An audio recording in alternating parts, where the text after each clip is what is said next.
This morning, time is winding down to President Trump's deadline of 8 o'clock Eastern tonight for a deal to be reached to reopen the Strait of Hormuz, or he says the U.S. will launch a 4-hour blitz attack on Iran. We have a plan, because of the power of our military, where every bridge in Iran will be decimated by 12 o'clock tomorrow night, where every power plant in Iran will be out of business, burning, exploding, and never to be used again. Iran calling Trump delusional, saying his threats will have no impact on offensive operations.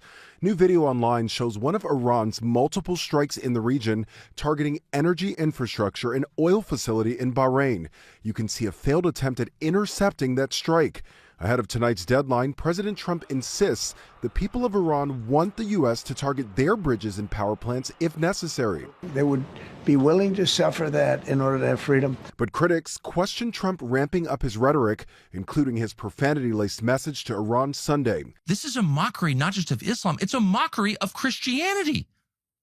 To send out a tweet with the F word on Easter morning promising the murder of civilians and then saying praise be to Allah without explaining any of it, you are mocking me and every other Christian because we're Christians. Meanwhile, we're learning more about the dramatic operation to rescue a downed U.S. airman missing in Iran for 48 hours. It was critical that we locate the downed aviator as quickly as possible, while at the same time keeping our enemies misdirected. That colonel hiding in the crevice of a mountain. He was injured quite badly and stranded in an area teeming with terrorists. He scaled cliff faces, bleeding rather profusely, treated his own wounds, and contacted American forces to transmit his location. His emergency beacon was activated only after sporadic communication to avoid alerting enemy forces.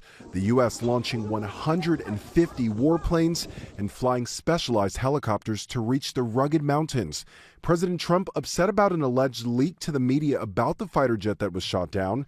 He's now threatening to have the journalist responsible jailed. We're going to go to the media company that released it, and we're going to say, national security, give it up or go to jail. When they did that, all of a sudden, the entire country of Iran knew that there was a pilot that was somewhere on their land that was fighting for his life. Again, the president's deadline to reach a deal with Iran is 8 Eastern tonight, and Trump has stressed any deal must include reopening the Strait of Hormuz.